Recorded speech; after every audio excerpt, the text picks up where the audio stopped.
So if anybody has to bow out, we will stop meeting. Yeah, Okay, just recording started the has- recording. All right, it is 11:32 on April 20th, 2026. My name is Patty Richards. I'm going to call to order the regular meeting of the Vermont Community Broadband Board. We have 3 board members in attendance: Dan Nelson, Laura Sibilia, and myself. And absent are Brian and Sarah for this meeting. Christine, will you do roll call of staff?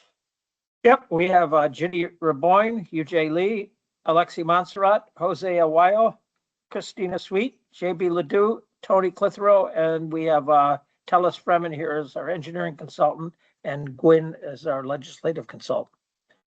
Gwyn Zakoff. Excellent. Thank you. Excellent. Welcome all. First item on our agenda is to approve the agenda. So I'll make a motion to approve the agenda. Is there a second? So moved. Thank you, Dan. Any discussion? Any changes to the agenda, Christine? Nope, no changes.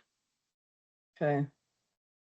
We have, yep, we're all good there. All right, I'll make a motion. We've made the motion. It's been seconded. All those in favor of the agenda as posted, please say aye. Aye. Aye. Any opposed? The ayes carry 3-0. Next, item 2 on our agenda is to approve the meeting minutes for March 30th, 2026. I'll make a motion to approve the meeting minutes in our packet as provided. Is there a second? Second. Thank you, Laura. Any discussion? All right, hearing none. All those in favor of the meeting minutes, please say aye. Aye. Aye. Aye. Any opposed? The ayes carry 3-0. Okay, that brings us to our next item, which is 3, public comment. Before I turn this over to Christine, I'm just going to make a reminder, an announcement. If anybody from the public would like to speak on any issues on our agenda, and I'm going to specifically point to item 6, which is the board process for policy approval. If anybody other than the board would like to speak on that item or anything else on the agenda, this would be your time in item 3 to do so. We will not be taking public comment when we discuss item 6. So with that, Christine, I'm going to turn public comment over to you to lead. Okay, thank you. So at this point in the agenda, anybody that would like to make a comment, feel free to raise your hand, or if you're on the phone, say something, and you'll be given 3 minutes to speak.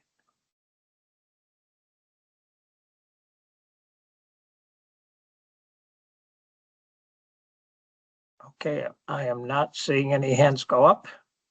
Okay, all right, let's close public comment. Next on our agenda is item 4, legislative update. Is Gwyn available? Hello. Yeah, Gwyn is here. Yep.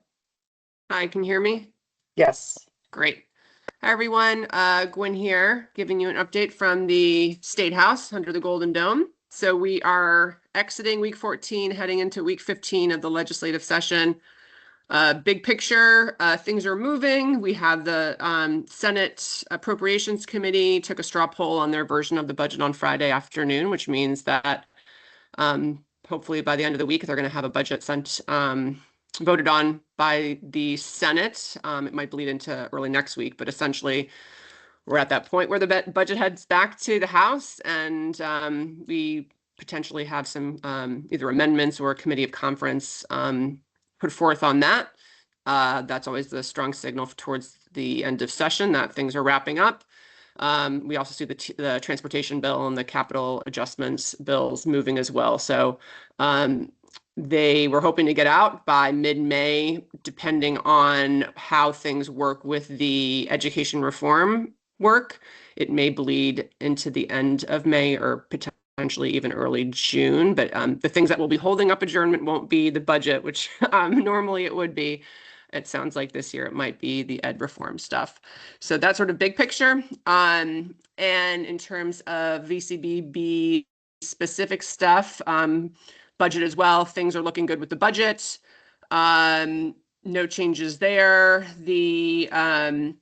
For committees of jurisdiction, we have, HEDI and House Energy and Digital Infrastructure and Finance, generally speaking, have our issues. We see H898, which is the copper to fiber transition consumer protection bill, is now in Senate Finance. There's been testimony the last week, I believe this week, maybe they might take it up again.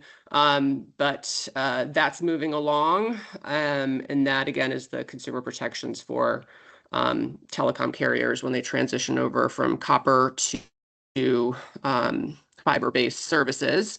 And so there's some extra criteria there for what notices need to go into play. And then there is the H527 bill, which is also now in Senate Finance.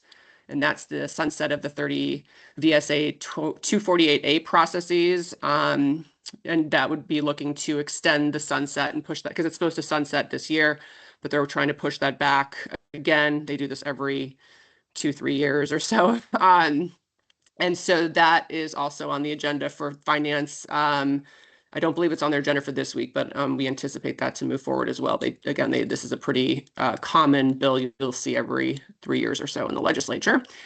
And then there are some data privacy bills going forward. There's a data broker bill that passed the House that is now in the Senate Economic Development and the Housing Committee, Commerce and Housing Committee.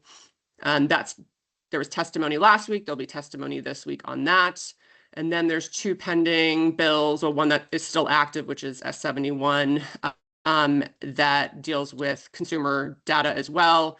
And that is in House Commerce and Economic Development. It's not on the agenda. Unclear whether that's going to come up again, but so those are the 4 bills I wanted to bring up. Beyond that, there really isn't too much else to report, but I'm happy to take any questions if you have any.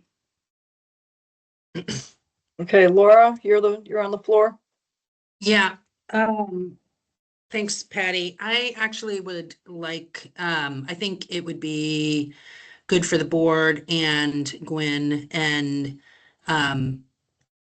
Christine and Tony maybe to have a brief executive session on some legislation moving. Okay, would this be so strategy information? Mm-hmm. Okay. Tony, do you quickly have the reference for executive sessions dealing with board members going into executive session for strategic? I'm going to try to wing it, Patty. I think it's Title I, Section 313, 6 capital F for attorney-client communications. 6F, okay.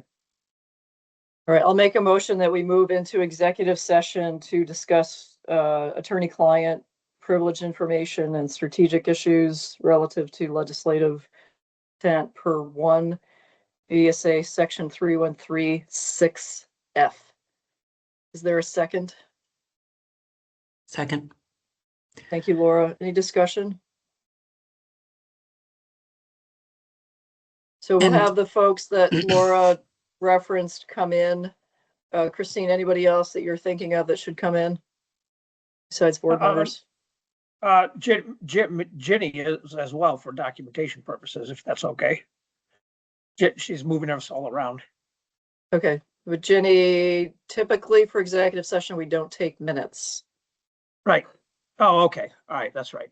Well, anyway, I don't know, Ginny, how you handle this, but on the impromptu, do you need to be in the executive session to ensure people are there, or what? Are you there? Sorry, I was just assigning people to the room. So typically it's easy if I'm in there because then I can move in and out seamlessly, but that's certainly up to the board. Yeah, I'm fine having Ginny in if I am Dan as well. and Laura are fine. Okay, let's include Ginny too. Thank you. Okay, You got so this, Ginny? Yeah, I'm just going to confirm that I have the right people in the room. Just 1 second.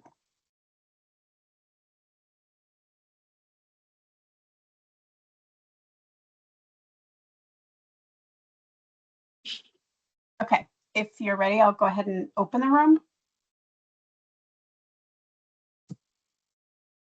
Thank you. I'm not sure. Did you vote on it? Yes. I don't think we voted. Oh, we I didn't don't vote, think I'm so. sorry. Okay, Aye. any more discussion? We Mhm. just had a chat. Okay, hearing none. All those in favor of moving into executive session, please say aye. Aye. Aye. Any opposed? The ayes carry 3-0. I will open the room. You should be Thank you. moving over shortly.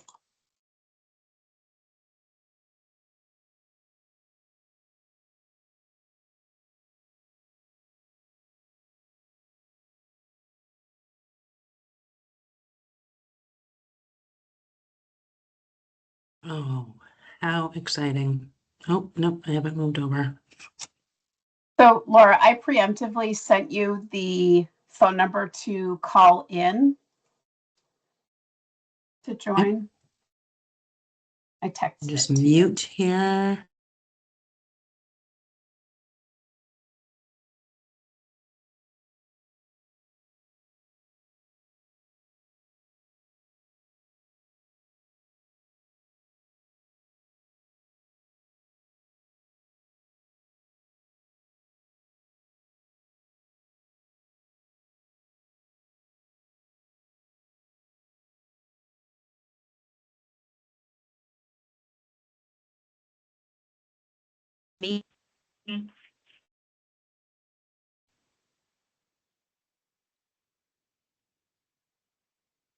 Okay. Okay.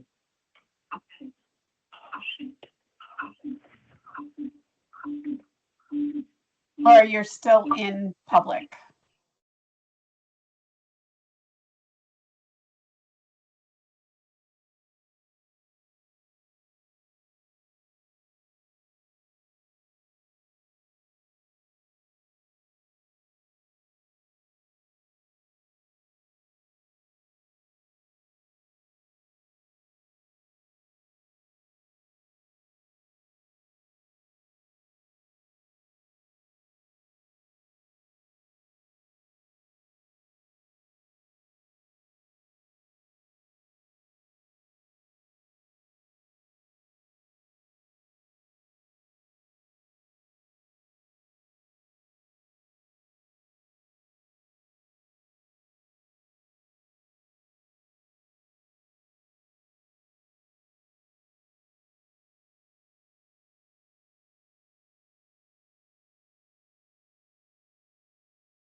This meeting is being recorded and transcribed.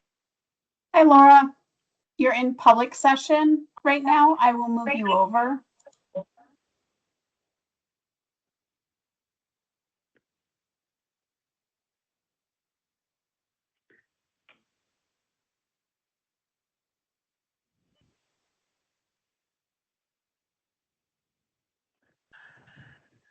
And you should be moving over right now. So just mute your computer.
Okay, I see Laura, I see Dan.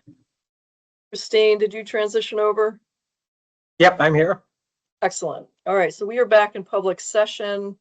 We are now back.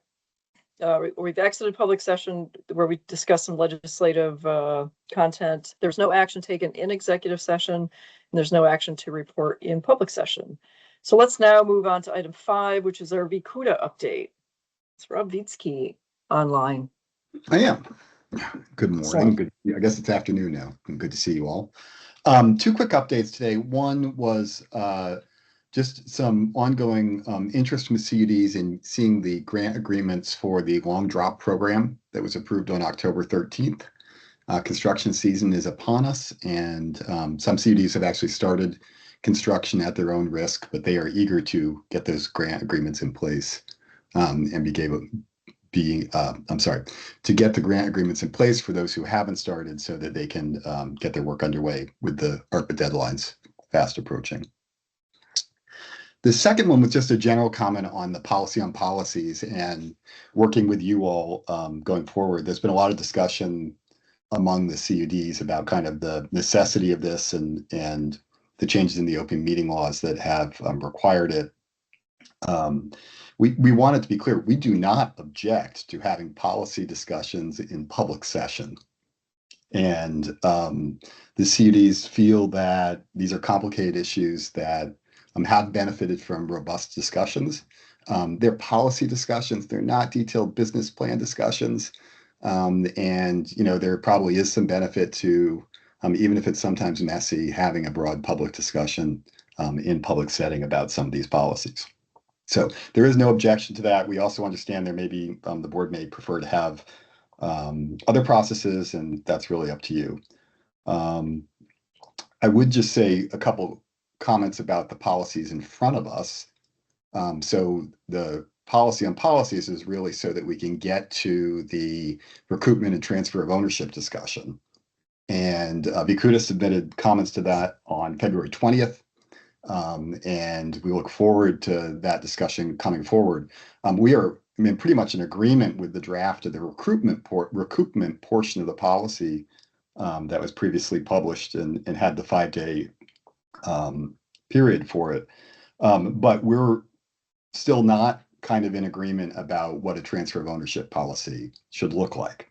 And we think there would be reason that having both the staff and the board discuss that, whether it be by having this initial workshop without board members present and then bringing it to the board. We do think that there will be discussion and it may make sense to have that together like we did with the prior policies in a public session.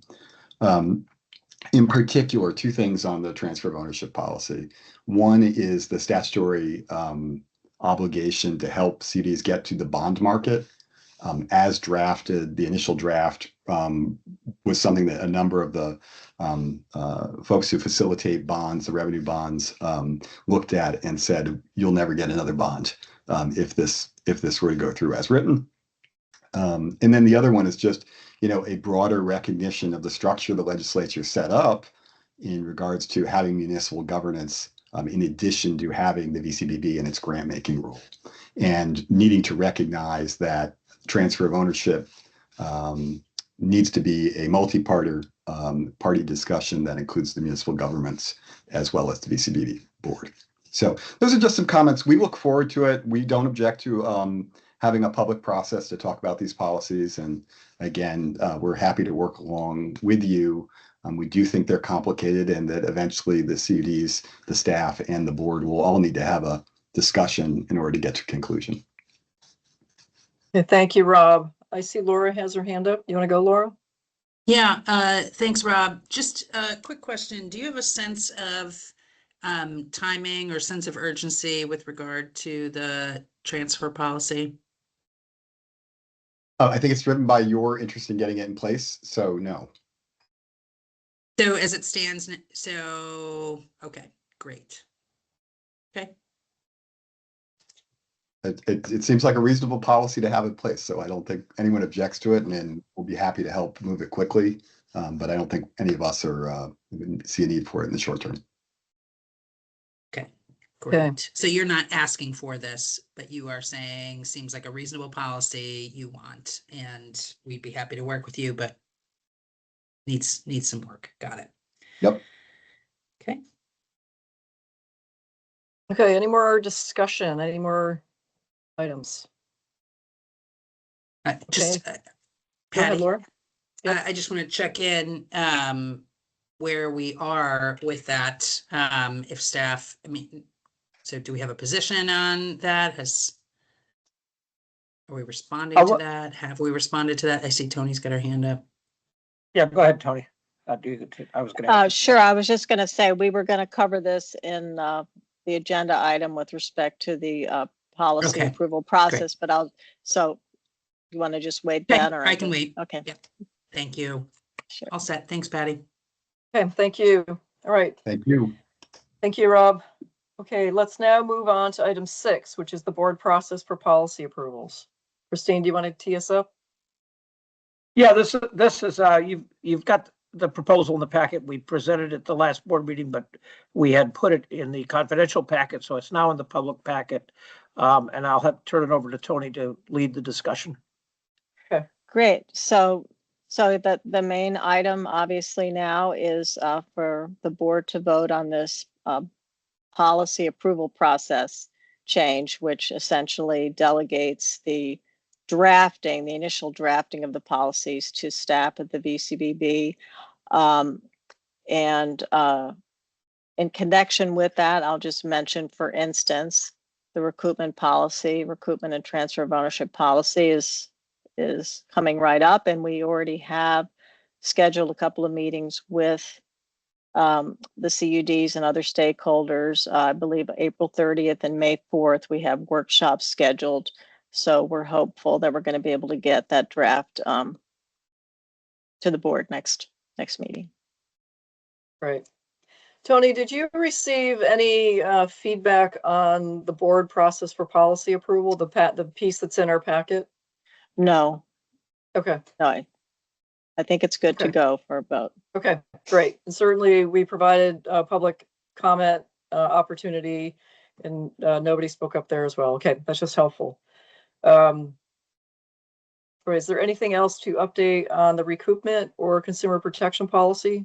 Well, let me just quickly say on the consumer protection policy, I just wanted to make the board aware that we are just going to be adding the savings clause language that we had included in other policies that were drafted subsequent to the consumer protection policy, which just makes it perfectly clear that if there are inconsistencies or conflicts between the NTIA BEAD requirements or any other federal requirements, say for another, like a USDA loan or something like that, and our policy, that the grantee can come to the board and indicate there's a conflict, and the board can resolve that by relieving them of the obligation. So that's just kind of a technical update that we plan to make to the consumer protection policy. If there's a conflict, the federal rules dictate versus state rules. Yes, that's implicit, is that if there's a conflict, the state rules will yield to the federal requirement. Okay. Well, makes sense to me. So that's it. Okay. I'm going to make a motion that we approve the board process for policy approval, which is in our packet dated 4/20/2026. Is there a second? Thank you, Dan. Discussion. All right, hearing none. All those in favor of the policy, please say aye. Aye. Aye. Any opposed? The ayes carry 3-0. Thank you very much for putting this together and getting us in compliance. Thank you. Okay. Let's now move to item 7, which is parking lot. Yep, I'll have Ginny take this one. Yeah, Jenny, I just wanted to comment before you jump in. I really like the new format. It's very readable. It's easy to go through and digest. So kudos. Thank you. I'm hopeful that it will pass all of our accessibility. So that is something that is still ongoing. Hmm. I'm still trying to make everything comply. So that's where we are with that. Let's see. What is going on?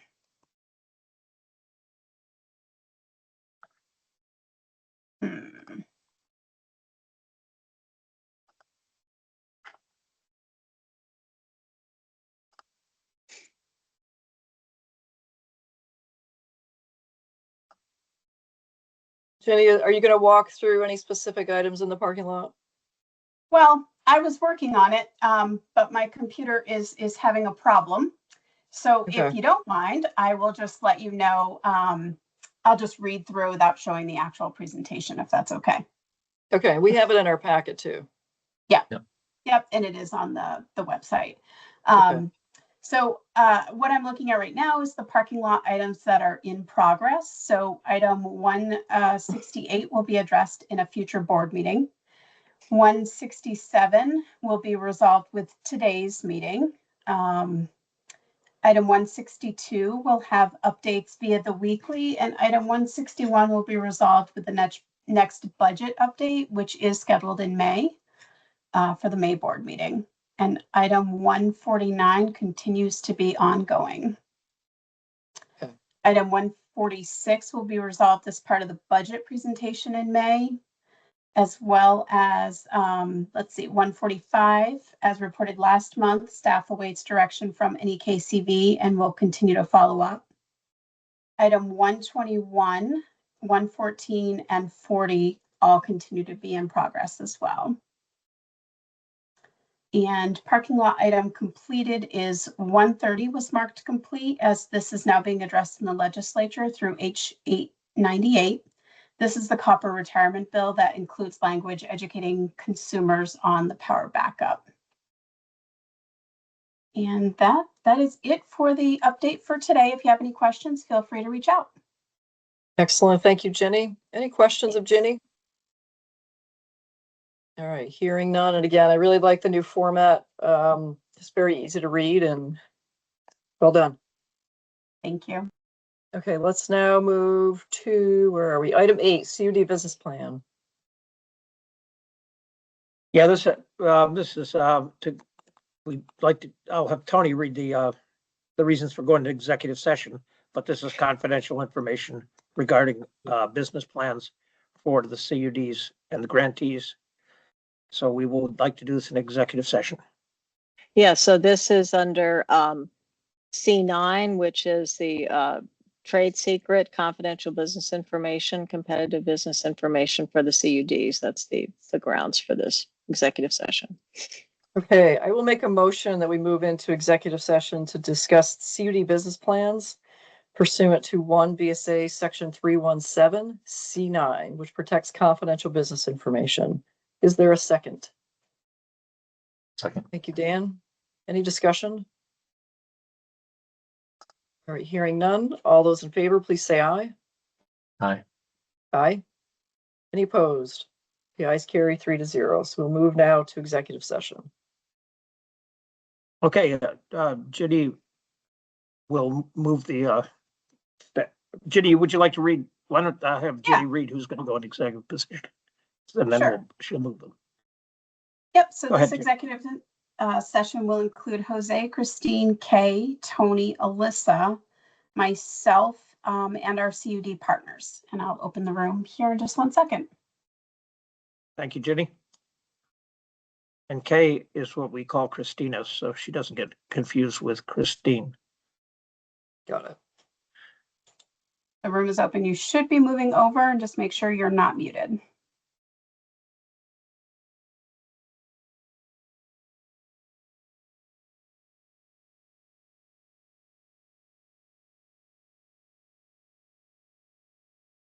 Laura, will you call in again? It looks like you didn't move.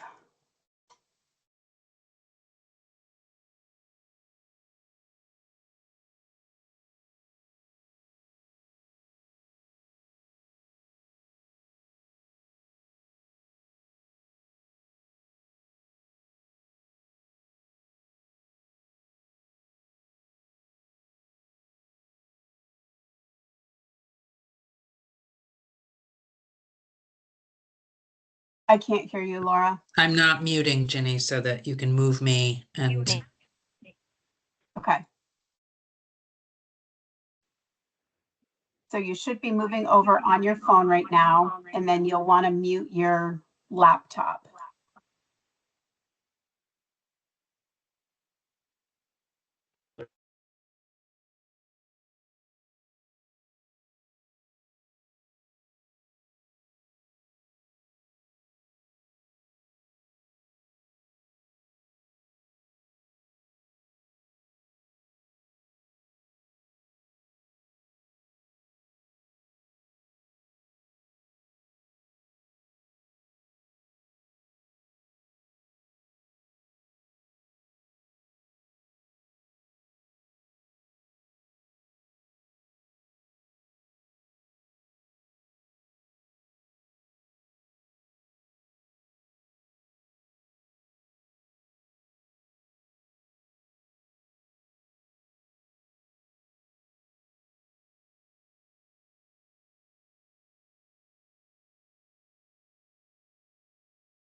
All right, I see Laura and Dan.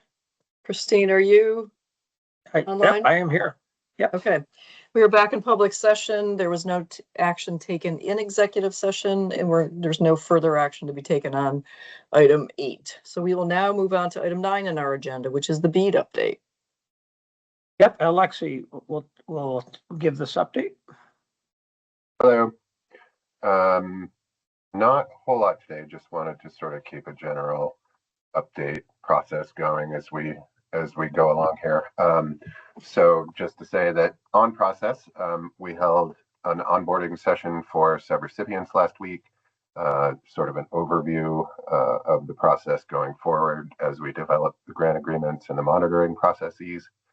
We will have additional sessions on some of those specific issues as we go forward in the coming weeks. The permitting process continues to go well. Again, we've had really great cooperation with all of the state agencies. NTIA came to our permitting roundtable that we hosted with the state agencies and expressed their confidence in our process, so that was good to hear. We have the grant agreement template in review. We'll do a programmatic review, then legal, and then NTIA would like to sign off on it, at least in the form of Clay Purvis, our federal program officer. I'm not sure how much higher it might go than that. We're hoping that sort of the first couple weeks of May will be when we can start getting those out to subrecipients. A thing just to note generally is that these grant agreements, the content of them is significantly prescribed by the vast array of federal laws, policies, and guidance that comprise the BEAD program. And so what folks will see is really what we have to do. So just a note on that. I think we had updated, at least in writing, that DV Fiber has withdrawn its BEAD application for Project Area 53 after determining that given the current state of broadband coverage in the area, it would not be a business case viable for them to make that build even with a subsidy. There is a process that the NTIA fairly recently released guidance for in the event that this kind of project change happens. And so we are in the process of following that procedure. And we'll update once we have more details on how that turns out. Broadly speaking, as Christine mentioned earlier, she's at the National Governors Association broadband leaders meeting this week. We have a few kind of higher level policy issues that we're trying to push there along with other states. Some of it around sort of allowing Make Ready to proceed as soon as possible, which includes an element of how we handle BABA compliance in that mix. And the other thing that we're keeping a close eye on is material lead times and costs. This has come up in several different fora with other broadband leaders and providers over the course of the last several months, in making sure that folks are able to get fiber and the other pieces of the equipment that they will need to make these deployments. So we have opened a ongoing dialogue with our subrecipients to let us know what they're seeing and, to the degree possible, provide documentary evidence of things like long lead times. So far, I would say it's sort of a mixed bag. Some are seeing fiber lead times as long as 52 weeks. Others are saying they have plenty in hand. Others that they have ways to get it faster. So we'll just keep feeding that information into the process that the states are using to develop some either thoughts or outreach to NTIA about this issue. But as of now, sort of a mixed bag of things that we're seeing. So that was all I was going to present initially, but of course, always open to questions. Thank you very much, Alexi. Questions? Alexi, you commented about DV fiber in some locations. How many locations are we talking about? If memory serves, and if Alyssa is on, we're looking at something along the lines of 100 odd locations.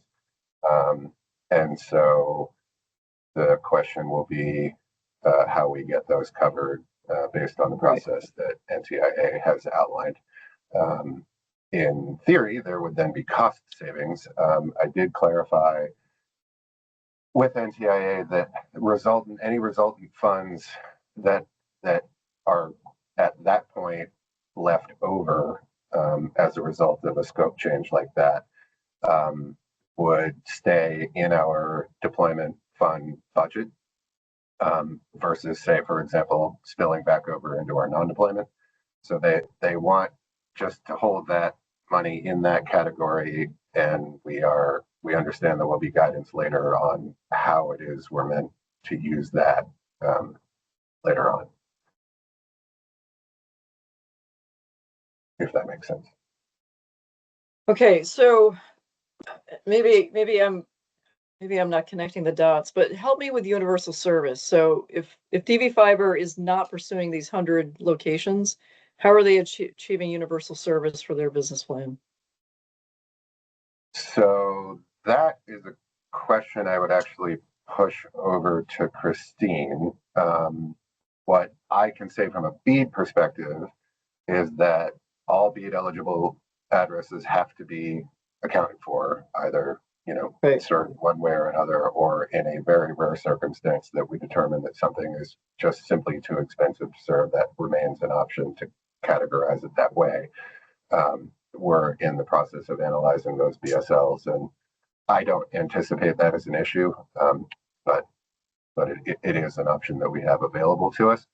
But so in the sense that Project Area 53 is a part of DV Fiber's territory, those BEAD addresses will have to be covered by the program. Okay. Yeah, and we part of the work we're doing now is looking at address by address to make sure they are served. What DV Fiber is telling us is that those are already served by Fidium. Yeah. Okay. Yeah. Got it. So. Thank you. Okay, any other questions? All right, thank you very much, Alexi. We'll keep pushing on here. We are now going to move over to item 10 on the agenda, which is our last public comment. Christine, do you want to lead that? Yes, as we same rules in the beginning. If you would like to say something, raise your hand, or if you're on the phone, speak up, and you'll be given 3 minutes to speak. So would anybody like to say anything at this point from the public?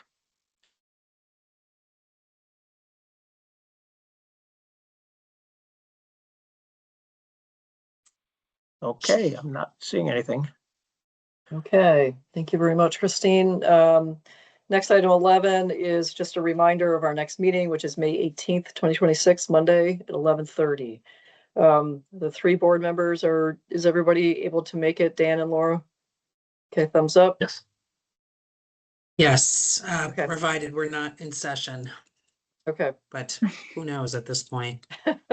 true.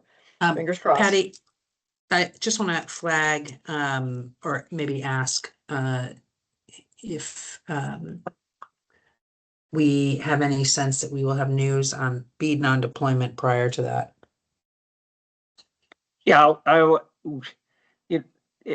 it's really hard to say that that there is an expectation that during this NGA broadband meeting that we will hear something, but the track record isn't good at this point, because we heard last meeting that we were going to have something and we didn't get it.